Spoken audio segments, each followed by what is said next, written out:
Hey everybody, welcome to another episode of Cinema A to B. Today, Ben and I are going to be discussing our first 2024 movie, I believe. It's going to be Dune, Part 2. So, Ben, let's just get into this. Let's not waste any time. Yeah, let's jump right in. Whoa. Is my initial reaction is, whoa. Mm-hmm. I think there was some hyperbole that I want to get out of the way with some early reactions from either critics or stuff that I'd read. Two items of note that I just want to get out of the way. One was the comparison that this was like comparable to The Two Towers and The Empire Strikes Back. Yes and no, mostly no from me. Like I can't, maybe I need another viewing, but I can't quite get it up to the level of either of those movies. And then the other was that they were comparing Austin Butler's fantastic performance, mind you, as Fade, but they were comparing it to Heath Ledger's Joker and Javier Bardem's Anton Chigurh. No, it's not there. He's frankly just not given enough screen time to even make the comparison, but I think there's some recency bias in there. I just want to get that out of the way before we jump into this movie. This was my most anticipated film of 2024, but only after it got moved. It was right there with Oppenheimer when it was still supposed to be a late 23 release, and I think November, if I'm not mistaken. So I've been waiting for this. I really like the first entry a lot, and this did not disappoint. I saw this in the IMAX single laser. The whole viewing experience was mind-blowing. I don't want folks to think that this isn't like a great film based on what I've saying with it not being at the level of Empire and Two Towers. This thing is fantastic. This movie's like the big argument movie of like why cinema has to continue to exist. Right? Because it is the scale, the scope, it's there. You have to see this outside of your house. Like you can't sit there and wait for this to come onto a streamer. You're totally missing the experience. And I guess that's my thing is this, it was just a fantastic experience. And I've got a whole lot more to say on it, but I really want your thoughts. Well, I'm going to double down on having to see this in the theater. So we lucked out. We just saw it this past Thursday. So it's been out about a week. But we saw it in IMAX. It was a great viewing experience. Like literally no one was in our row. We had the perfect seats. Like we had booked it for that Thursday night, like 8 p.m. showing in the IMAX theater. Like I have written down, cause I'm a nerd, of like each theater at my home theater, what seats are best in which auditorium, right? So I knew these were the three I wanted. So I got that. And like I got the middle perfect seat. So like I had the best time. No one talked. No one had phones on, nothing. Like it was the best viewing. But if you have access to an IMAX that's playing this, you need to see it in IMAX because it does, even though it wasn't shot in IMAX, they do make use of that full frame IMAX. It's beautiful. It's gorgeous. This is a great film, like you said. I have a caveat, and this is maybe where it is. I've only watched this once, and I watched Dune Part 1 3 times now. I actually like Part 1 better than this. And it's not from the changes from the book. I actually really like what Denis did in the changes from the book. I think it makes it a sharper story, a better story, moves along faster. This one just had, there's a couple moments. I don't want to get too deep because I want to kind of continue this conversation, but there's just a couple moments where I was just feeling like some things felt a little rushed, especially the third act, which is very similar to the book where basically everything wraps up in like 10 pages or something like that. It's a little ridiculous. I don't know, like it felt smaller in some aspects, but then also too large. But I just love the first one. I think there was a couple of shots that really hit me the same way that the Dune Part 1 did.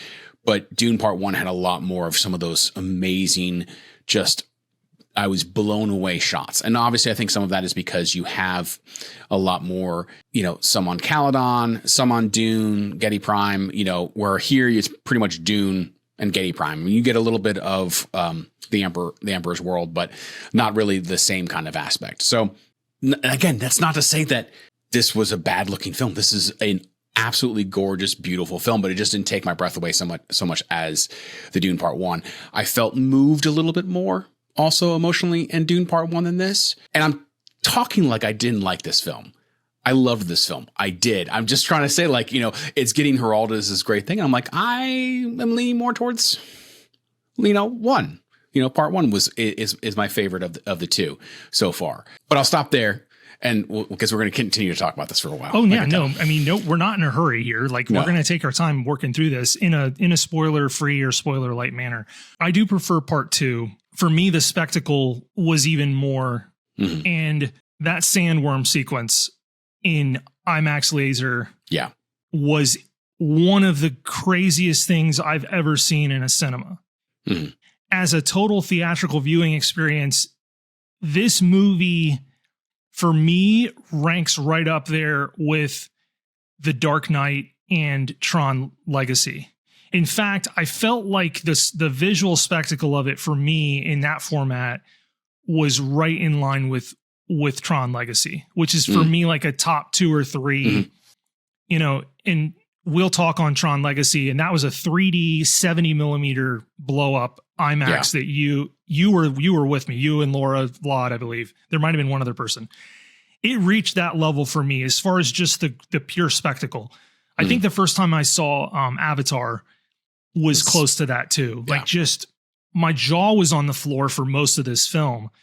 And so for that reason, I think I like it better than part one, but you're right. There's more emotionally resonant moments for me in part one than there are in part two. And the other thing is I'm not a particularly huge fan of like how part two like ends. Okay. Like I'm not the stuff that occurs near the end, but the actual way it ends and the credits hit. It definitely feels like a part two of hopefully a 3-parter. But I didn't go into it that way. I went to the expectation that Denis was thinking, I might only get a shot at 2 movies. That's essentially one big movie. And so I was looking for something more from the ending. Okay. And Denis kind of hit and miss with endings, to be honest with you. He's nailed it in stuff like Blade Runner 2049 and Arrival. And then there's some other earlier films where he sometimes can struggle to wrap a film up.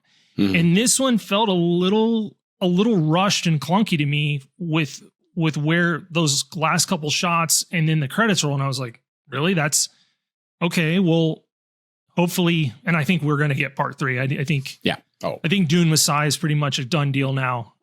Warner Brothers pretty much already fired up the presses and said, it's already eclipsed part 1's domestic take. And it's only been like 10 days or something. So I don't want to stay parked on too many of the negatives. I don't have very many. I have one more. I'll kind of wait to discuss it when we start to get into performances and stuff. But why don't you kick us off on there, maybe on some of the cast?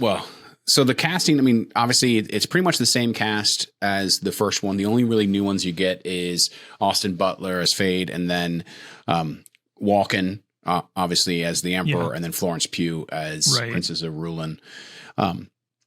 And they do a great job. Like I actually was surprised. I was scared with the choice of Walken as the Emperor. Like, oh my goodness, what is this going to do? Like at this point, like I feel like Walken's a caricature of himself, you know, kind of a little nerve wracking going into this of like, how is this going to feel ruined? And he didn't. Like for those people who are worried about it, Walken's performance is fantastic. Like obviously he talks like Walken, but seems subdued, or like he's playing this a little bit more regal and stuff like that. So it certainly felt better and didn't take me out. I wasn't going, well, there's Walken being Walken, you know, but it felt good. Like it felt really well.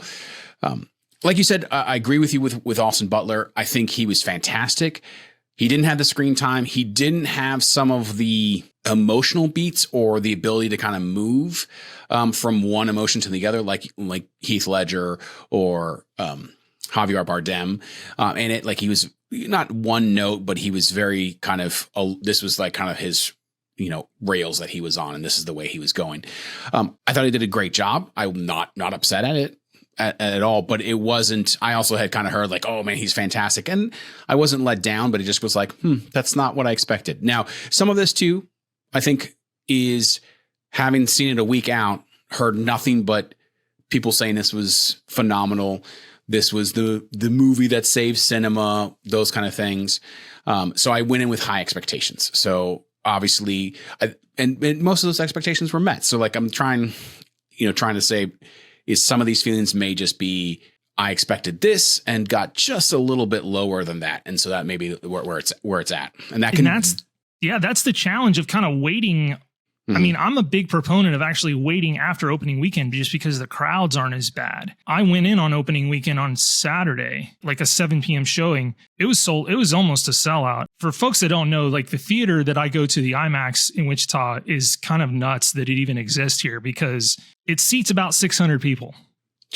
It's enormous. I mean, it is utterly enormous. So it was about 550 or something in there. Wow. It was packed and you could hear a pin drop. It was nobody was looking at their phones, checking stuff. Like everybody was absolutely enthralled. And I love that. I love when you can get a good viewing experience like that and you don't get disturbed but you're sharing. There's something to be sharing that moment with other people. Yeah. That I really appreciate. I had concerns about walking to. I did kind of chuckle at a point where, he said, Moadib. Yeah. and I was waiting for him to be like, Moadib, it's the wrong tone. It's all wrong. It's all wrong. You're kind of waiting him to break into exactly the caricature of and himself. He does, and he's good. And Florence Pugh's good, although she's not given much to do. I mean, the character's just not given much to do. Hopefully part 3, she would be given quite a bit more screen time. But as far as Austin Butler, I mean, I don't have anything negative to say. I mean, the guy just has got chops, and most impressive is what he does with his voice. Mm-hmm. If you've seen the trailers, and you know what I'm talking about, but if somebody stayed away from the trailers, I don't even want to spoil it because it was so impressive to hear him. And he talked about that he had gotten a dialect coach, and even surprised his co-star with the voice. He didn't know he was going to do that. So to your point, as far as, this wasn't shot on IMAX cameras. And I definitely want to get into that a little bit because IMAX is doing some really tricky marketing with this movie that I'm not a huge fan of. There are 2 terms that they'll put out. Oppenheimer is shot in IMAX. You'll see it on the movie posters. Shot in IMAX. Dune Part 2 is shot for IMAX. And that means that there was no IMAX cameras that they were using.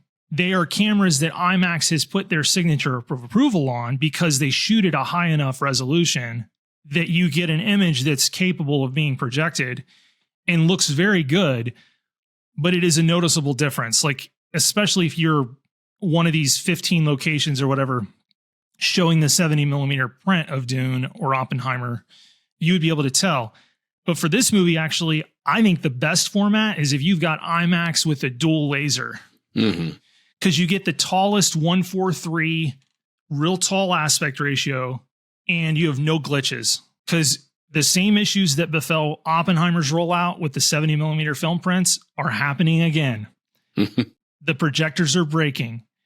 The sound system's not operating right off of the film. And so these people are paying for 70 millimeter screenings in New York and LA, and they get there and there's a big printout saying, unfortunately, due to technical problems, we're screening a laser presentation, and they're like losing their minds.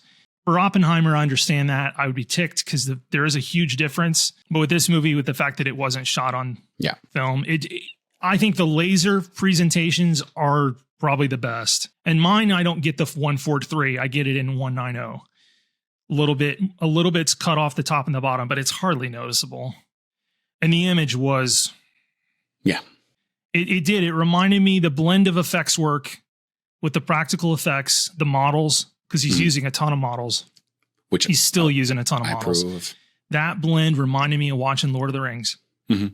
Of that blend of CGI Return of the King, models. The Two Towers, Fellowship, all of it. That blend, I hadn't seen that blend of effects work in a big feature film for over 20 years. So kind of going back, talking about Denis, one of the things I really like about the Dune films, and it kind of goes, I was reading an article that was talking a little bit about this, but we're kind of in an age where the director of the movie kind of takes a back seat almost, or is like not really able to put his stamp on things because so many things are part of expanded universes, or they are sequels, or, you know, live action remakes of cartoons. And so there's so much more of kind of corporate control of the product that's coming out. And so the director has less ability to kind of push with it.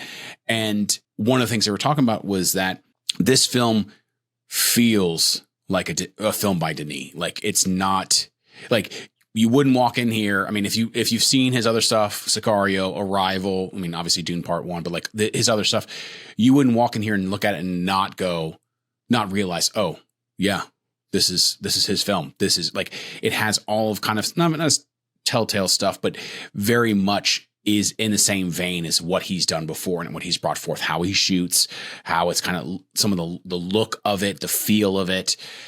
It's fantastic. Like, it is like, I can definitely see the same things coming from Blade Runner 2049, from Arrival, from Sicario. Like, it feels like he has put his stamp on it. And that's kind of nice to see. I mean, obviously Nolan does that, you know, and then the great Spielberg, you know, Scorsese, they all do it. But obviously these are, you know, Nolan and Denis are probably very much the more newer directors and not the people who are coming back from that at that age. It's weird because we're like, I don't remember another period like this. Obviously earlier, like in the 80s, I wouldn't have been old enough to really recognize it if there was an era like this that existed before. But as far as directors, it's like a 2-horse race right now. Mm-hmm. Like it's Denis and it's Nolan, and that's and then there's this huge gap, right or wrong. And now there's some other directors out there that are there. I'm not talking about talent necessarily. I'm just talking about these guys that are able to deliver this blend of huge budget, but still with good performances that typically make bank. Although Nolan's got everybody beat in that department as far as the new breed. Denis kind of struggled with that, and we've talked about that. I think this is not going to fall victim to that at all. It's making tons of money. I think this thing's going to have legs. I think the repeat views are going to be there. I'm going to go see it again. Same. I don't know which format yet, but it's just, I don't remember an era like that. Maybe I wasn't old enough, and there was one where it was like Spielberg and then maybe one or two other directors. And then before that, it was, you know, it was Scorsese and I guess Spielberg and Lucas. But it's been a while. Like, there's been this gap. Yeah. Right now, these are the only two that I know of that when they put their name on the movie, a built-in following will show up in the cinema because that's who's directed. Yep. And a large populace, like, as well. There's not anybody else that has that sway. It's wild. They're as popular as all of the A-listers. Mm-hmm. Tarantino's the other one that has that ability. Yeah. He's got a built-in contingency that will go to his movies, but it's not as large. Well, and that's the thing. Like, I mean, you have Coen brothers, like Wes Anderson. I mean, they all have their, you know, diehards who think they're fantastic. And I like both of them, but they're not the mass market appeal that this is. And Tarantino probably has a larger audience than either Anderson or maybe the Coen brothers, but not to the same level of Nolan or to Denis or Spielberg or Scott. Like, Nolan and Denis, I would say, like, they can bring people in just with your name, like you were saying. Like, it's not, whereas, and while Tarantino and large amounts of people, like, they can do that huge blockbuster, which I don't think Tarantino or, you know, Anderson or, that's not the kind of movies they make. No, and it's not, but that's what I'm kind of talking about. Like, a lot of those blockbusters, like, you can remember of, like, going back in the day of, like, who these directors were. Like, it was more of their movies as opposed to, you know, the studio kind of controlling every aspect. I mean, like, I can tell, like, for example, I can tell you the directors of the first couple of Marvel films, you know, Favreau, Kenneth Branagh, Whedon, you know, they did the first couple, but then after that I couldn't, I mean, and then obviously the Russo brothers. Yeah. But I couldn't tell you any others. And in the defense of those guys, they couldn't really put a unique stamp on things either. I mean, Favreau was probably the only one that really was able to kind of do his thing because he was first out of the gate with that. Mm-hmm. But that's what's unique about this. Yeah, you're right. This is uniquely a Denis film. It has that sparse kind of nature to the designs, like everything's, if you watch Arrival, and it's very similar as far as what he feels like alien technology kind of looks like. It's very organic and sparse and striking and hard lines. And if you've seen those movies, like you can see that he has a whole design aesthetic that he likes to put into place. And what broke my heart was when I read that like Blade Runner 2049 still keeps him up at night because it didn't do well. And that he basically vowed, he's like, I'll never play in somebody else's sandbox again. And that crushed me because I adore that movie. Yeah. In fact, I'm going to rile some people up. I still prefer that movie over Dune Part 2. My favorite Denis film is Blade Runner 2049, but Dune Part 2 is so much bigger a picture. Like in scale and scope, it's such a larger environment, and story-wise it's larger.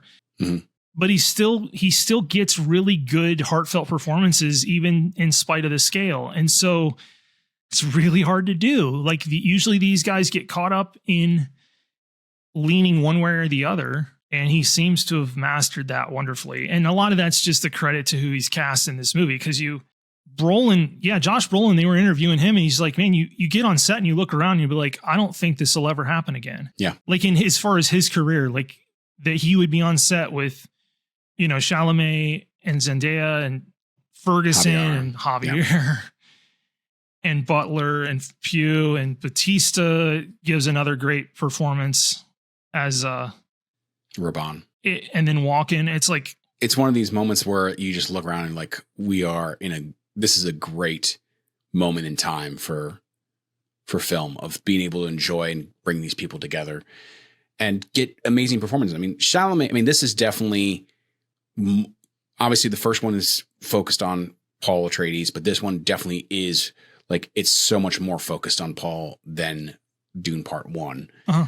And you get a lot of that, and Chalamet carries it, like just astounded by how amazing he was in this performance. Like the range of emotions he went through, the range of just that inner conflict that he's dealing with throughout the entire picture, or through most of it. That's really hard to kind of push out there, but I could feel it. Like I could feel it like emanating from him, of like, as he's doing these things, of that I am trying to avoid a future that I can kind of see by doing everything, but yet everything I do pushes me towards this future. It's kind of like, it's something I can't run from. The farther I run from it, the closer I get to it. And that kind of inner turmoil is easy to do in a book when you can go inside their mind, get their thoughts. It's really hard, especially when you don't do any type of voiceover narration, to really kind of get that. And Chalamet just absolutely nails it. Kills it. And never once was I tired of listening to him talk or act or do anything. And he's just killing it. And it was cool because he was able to have the character really kind of do a similar evolution as what he did in The King. Which was why I was so confident when they cast him after I'd seen his performance in The King that he'd be able to carry this movie. And then to see it fulfilled in Part 2 with the way the direction the character goes, I was just like, that performance in that kind of really big moment, and not at the very, very end, but kind of like the middle, in the third act. Yeah. That I won't get into, but that performance he gives there, it exceeded expectation. Like I knew what he was capable of as an actor, but then it was like he did that, and I was just like, oh. My only knock on him is that he weighs like $120. It's like I could throw him over my shoulder. Like that's the only. Is he's so damn skinny? Like that's my knock. Is sometimes in some of the physical nature of the role, I'm just kind of like, but then he acts, and I'm like, yeah, okay, yeah, he's good. He's good. He is. I will say, so kind of we touched on it. So there's a couple changes from the books. Yes. So if you are a person who has read the books, love the books, and really know it, go into Dune Part 2 has some distinct changes. Now, Part 1 obviously had a couple of things that were not the same, but they were minor at best, in my opinion. Like they were very small, understood why they did it for time. This one does deviate, and which means that Dune Messiah will have to deviate even more so to kind of follow these things.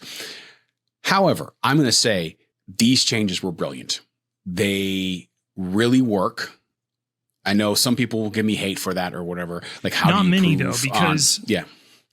No, keep going, because you're not in the minority on this. The overwhelming response has been positive on the changes that he made. It makes it one. I mean, it was a book written 60 years ago, so there's been some changes in that, but I think it makes the characters more interesting. And I'm trying to talk around it so I don't spoil it for anyone. Yeah. So it's hard to do, but there are at least 3 characters that feel really different than the book, and I really and the relationships among all that, and it works. Like it really, really works. Some things get moved up more than faster than they were done in the books. Like so, it's not like we're drastically changing it, but it's just enough that I'm really interested and I really love what he's done and where he's going with it, because it makes it a far more interesting film than I think if he had just done what the books have done. And again, I'm really sorry how no, and awkward this is. I've not read the novel, but I know the changes you're referencing, and I'll go a step further in saying that it should result in a bigger payoff in part 3. Well, I'm not going to call it part 3 because it's really not part 3. Whatever iteration we get of Dune Messiah. Yeah. Like what Denis is trying to do is fix some shortcomings of the book that even Herbert acknowledged were issues. Mm-hmm. So it's like he took that into consideration, and Denis read that book cover to cover multiple times. I mean, you can't make a movie, an adaptation like this with this level of detail without knowing the source material inside and out. Mm-hmm. And so they obviously got the right guy for the job. I said that when we did part 1, that he's like one of 2 guys that could possibly adapt this to its full potential. He also has the benefit of, knowing that there are additional books where, Herbert wrote Dune and, a series or whatever, didn't know if it was going to ever take off and could write more, and then ended up taking off after a time, and then obviously wrote more. So he's, Denis looking back with 2020 vision going, hey, yeah, we gotta change this around because we've got more story to tell than just one book. And so it does really work. I really do like the changes. I've seen a little bit like praise and a lot of haters, or like, why didn't he follow the book? Or this is not a true adaptation. And it's like, it's a film. You got to make changes in a film. You can't really do a book. They even tried to do a mini series, which I've got the mini series on DVD, and it's got its issues too.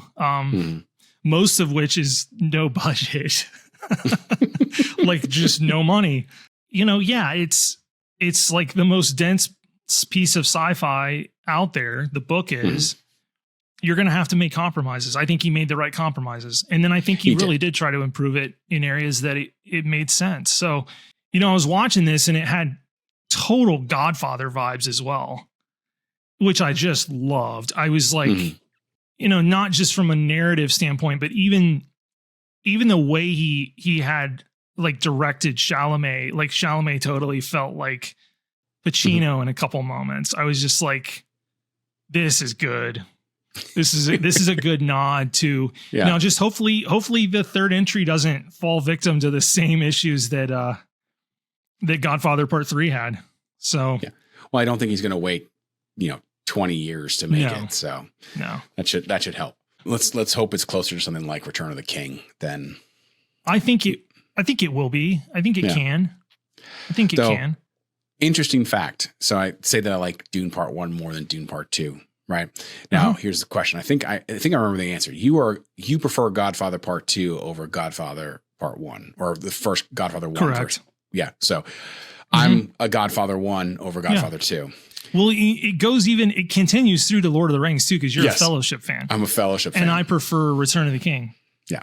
So you like the beginning of the journey, and I prefer like closure. Yeah. So like, I like the setup.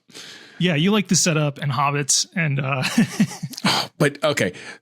So, no, I'm not going to get into Fellowship because I'm going to go on a different path. We're going to talk about that. But there's but again, there's so many cinematic scenes that I feel like are in Fellowship, and why I also feel like in Dune Part 1 that, again, not that it's not cinematic, but there's just some like the Emperor's ship coming down in Caladan for the first time, like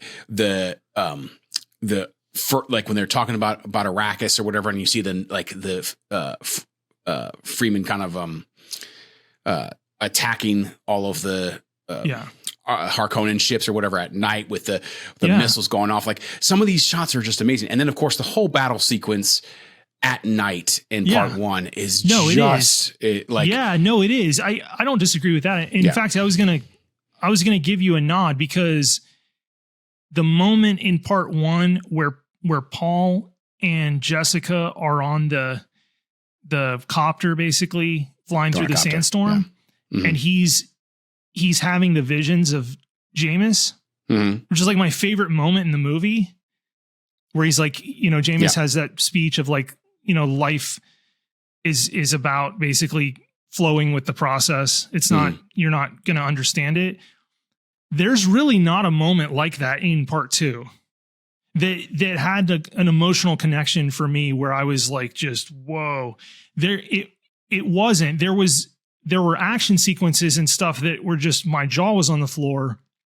But as far as that kind of more spiritual, philosophical kind of journey, there's not as many of those moments. I think there's maybe one, but it's nothing like that copter sequence where it's like, let go, and he just, takes his hands off the controls, and there is no moment like that.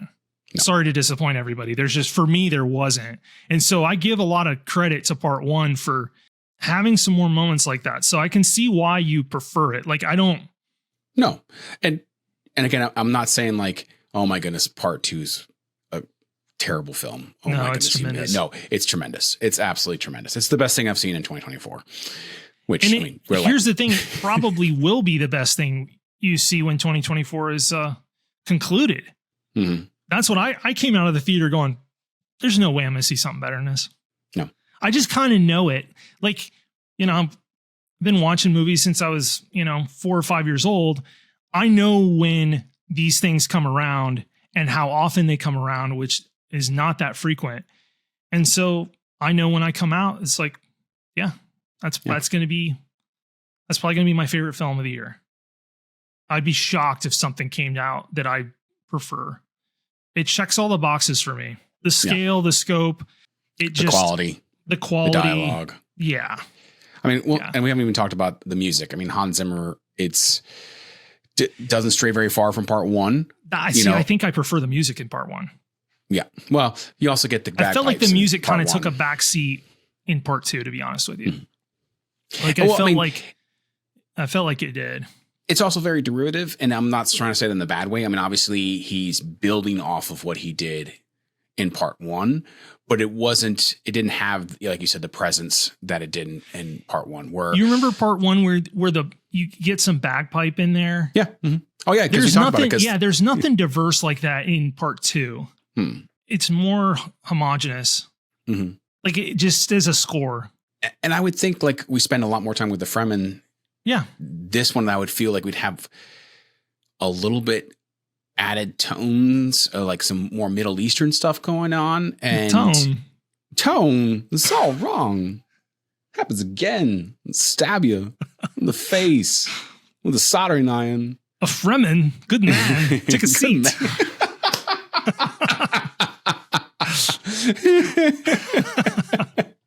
Oh man, that goes back. How many years have we been saying that?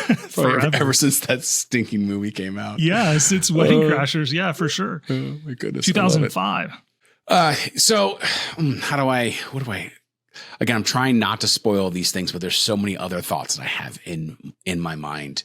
So I am really interested, and I definitely feel there's going to be Dune Messiah Part 3 or whatever we want to call it. After what this is happening, I'm really interested to see where he goes with the story. and how far we actually get into that book at all.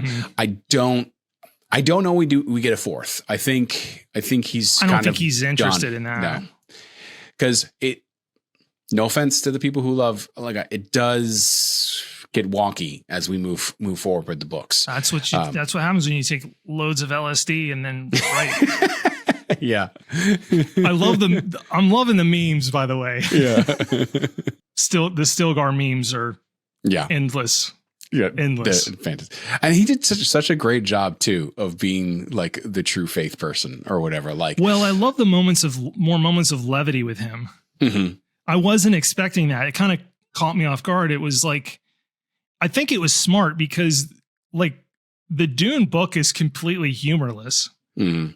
Like it is. And Denis injected a little bit of that. He did it in part 1 too, where like when Duncan was like, oh, you can tell put on some muscle or been lifting weights or whatever he says to him. I think it's put on some muscle. And he's like, really? And he's like, no. To Chalamet. And then Javier with Stilgar was able to, there were some really funny moments. Well, and I think it worked because it bonded him and Paul a lot more. Like, it felt more of like that mentor-mentee kind of a thing. The book obviously gets, but like you said, it's kind of a little bit drier. And this one kind of felt more in close of like why Stilgar follows Paul or why Stilgar feels these things is because he spent so much time with him. He's kind of bonding with him. He's working him, seeing him grow, seeing him how quickly he's getting this stuff, and just kind of delving into that mythos of who Paul is and who Paul becomes. Going back to there's a couple things of one of the detractors and a meme kind of that I thought was for Austin Butler. It said that Austin Butler really only has kind of two moods in the film, or two emotions, or two traits kind of a thing. It's number one is has knives. Two is looks mad. That's it. That's the two.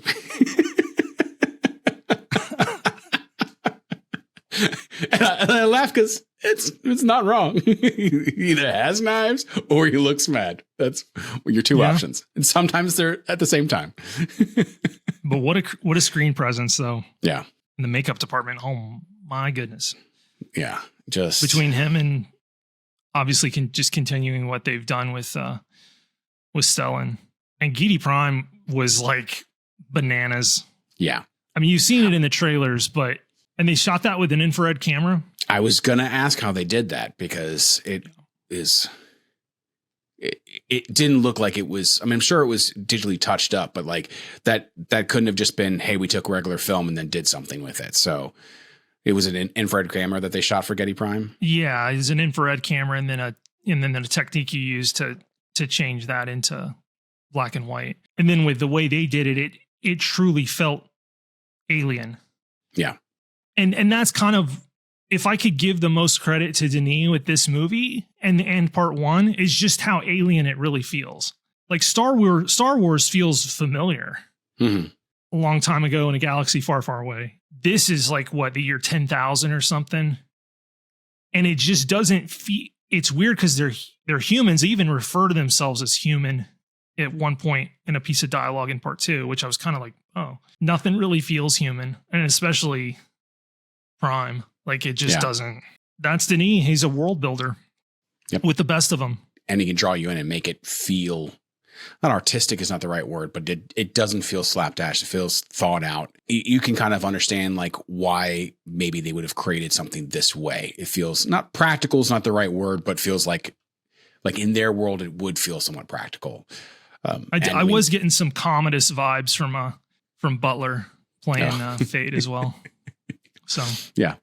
And then part of that's the setting, and then part of that's kind of the narrative. But by the way, I love that Chalamet, that the movie that he saw that he wanted to get into acting in cinema was Dark Knight. Mm-hmm.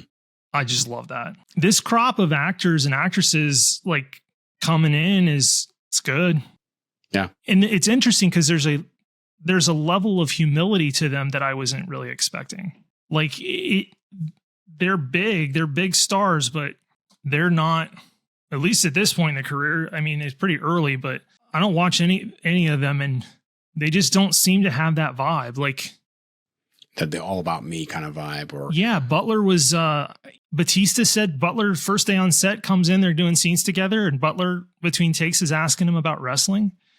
Like which just put Batista totally at ease. Like, because Batista's very self-critical of his performance.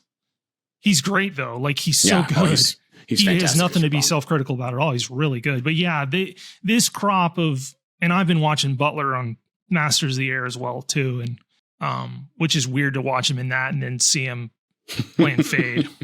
I haven't seen Elvis, so I don't have that to compare to. But these folks just keep teaming up with Denis and Nolan, and then hopefully another couple crop of directors starts to come in. Things will be fine.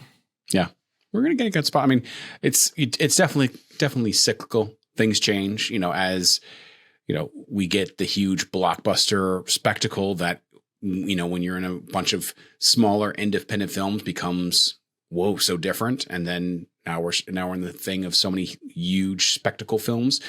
The smaller or the more artistic films are going to kind of rise to the top because they're the newer ones, or they're the not the newer ones, but they're the more interesting ones because they're not in the theater as much. Yeah, I think that the thing is, I think the top of Hollywood and filmmaking and cinema, like the top upper echelon is fine. Mm-hmm. Like, in fact, I think it's very healthy. I think it's in a great state.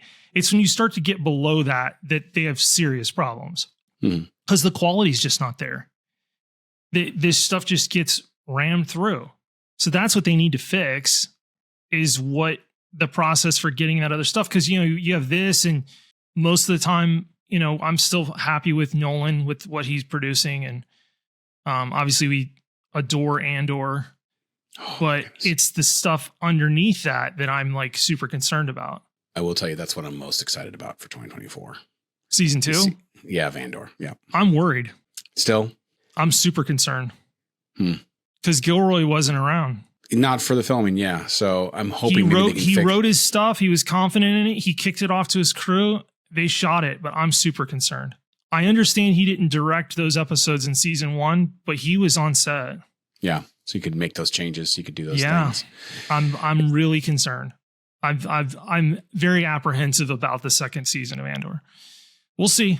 I may have nothing to worry about, but the timing of the strikes really sucked. Yeah, I am excited. I'm still excited. I'm hopeful.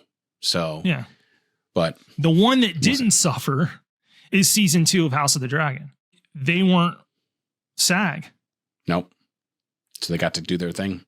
It did not interrupt production. So I'm looking forward to Andor season 2 too, as well, but and House of the Dragon season 2, but there's some good stuff coming. But I think we just might have watched our favorites already. Not even out of the first quarter of the year. And everything's going to be compared to Dune Part 2. It will. Yeah, well, no, I'm there with you. I mean, not only in staying power in the box office if the thing stays, but at least opening weekend numbers, crowd size numbers. See, here's what's weird. I've never seen a film of this quality released in March. Ever. It's never happened. A movie this good always is Memorial Day or later. It's Memorial Day, or it's a July release, or it's maybe like December. Like right before Christmas. That's when these big spectacle, this good, with this kind of performances, this kind of lasting impression, they don't get released in early March. And if I wanted to, I could have even seen it in February. Mm-hmm. They had an IMAX exclusive sneak preview of it like a couple days prior to the official release date. So yeah, but obviously it was supposed to be a November release. So we'll see. But going back to your point about things changing and, there's a lot of big problems. You can also, like we've talked about this before, but like you can see with like the streaming services with like the stuff that they're putting out is they're scaling back the quantity because they're realizing that just pushing out junk or mediocre stuff is not keeping viewers or is not helping, is not getting that buy-in. And so now they're starting to scale back and focusing on quality. And some of the streaming services are already kind of there, I would say, that have they don't put out as much stuff as, say, like Netflix. I would say Netflix just makes the most out of everything, but most of their stuff is high quality. Like Apple TV, does a lot of really good stuff. Apple took it on the chin worse than anybody this year. They did. With Killers of the Flower Moon, Napoleon, and then a third film that I cannot recall. And they spent like $750 million on producing those three films combined. And they only grossed like a little less than 500 million. To their credit, they tried the quality angle, but I believe all three of the directors that they opted to go with are like all either 80 years old or close to it. I'm telling you, as an artist, you have a window of when you're dialed in with the culture, with what people like and gravitate towards. And when that window is shut, it's shut forever. And Tarantino's talked about this. It's why he's claiming he's got one more film in his bag of tricks. And then he'll probably do some TV, but he's worried about that erosion of quality because you're just not really able to tap into what your sensibilities stay the same and then the audiences change. Mm-hmm. And I think we'll discuss Napoleon, but I think Ridley Scott's sensibilities have not shifted with the times. And I'll reserve judgment on Scorsese because he's surprised me before when I think he was kind of done and he's, put out something that I thought was pretty special. So your sensibilities stay the same, but things matter to you differently. Like, you end up having kids, that changes. I mean, you get a lot with musicians as well, who were, heavy metal, hard rock guys at the beginning, all about, sex, drugs, rock and roll. And then it's like, oh, they have kids and things change. Like it becomes less believable of them being able to sing this stuff and really mean it. And so, some of my favorite artists, like their songs mellow or their songs come more about, relationships or how I feel about my kids or those kind of things and less about what they sang about before. And it's hard to you can't stay on top. It's really hard to keep that, like you said, that finger on the pulse of your moviegoers of this is what they're wanting or this, or you get lost into your own, hey, I'm this fantastic director. I made all these great films. Whatever I do is going to be great. And then you don't have people who are telling you, hey, this doesn't actually work. I mean, they talk about it a lot now with George Lucas with the prequel trilogy about no one had the cojones to tell him, hey, this is not really working. Cause they're like, well, this is his universe. Yeah. You kind of have to let him play around it. And he'd earned that right. Mm-hmm. He did. But someone should have really told him, hey, this is not By the way, the other film that cost Apple $700 million was Argyle, the author. And my parents saw it. Huh? It was fun. It was fun. It was right. Not it wasn't. All right. Yeah, it was fun.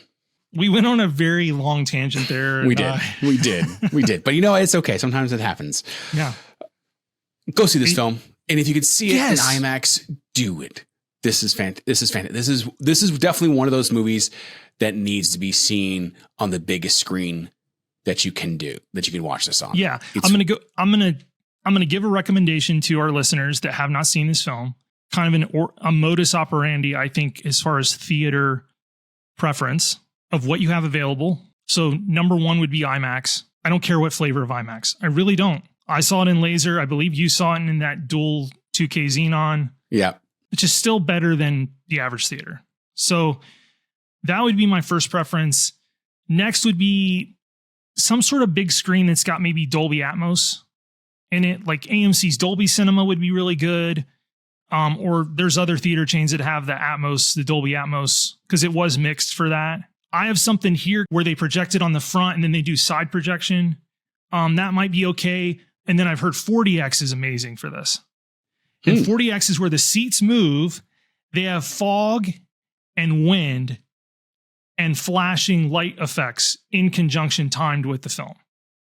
Wow. And I saw a little snippet review of a guy that had seen it in 4DX and was like, it was good. He was getting ready to do IMAX the following week. But 4DX, if you have that could be a nice choice. And then after that would just be your standard theater. Just make sure, I guess, find the biggest screen in town. Yep. where the sound system's really good, and have at it. I think you're going to have a blast. Yeah, I agree. Thanks everybody for listening to us try to walk Dune. around Dune Part 2. And we appreciate you listening. And if you're watching our episode on YouTube and you've made it this far, congratulations. Go ahead and hit that subscribe button and leave us a comment. And then audio only, we appreciate you so much for listening. Mm-hmm. If you're so inclined, jump on Apple Podcasts and leave us a review. Or if you're on the Spotify app, I think on the mobile you can leave a review, but nowhere else can you leave a review for a podcast. So we're not begging for reviews, but we do appreciate everybody listening and commenting. So we will be back right at it next week with something new. Hope you have a great week. Thanks, everybody.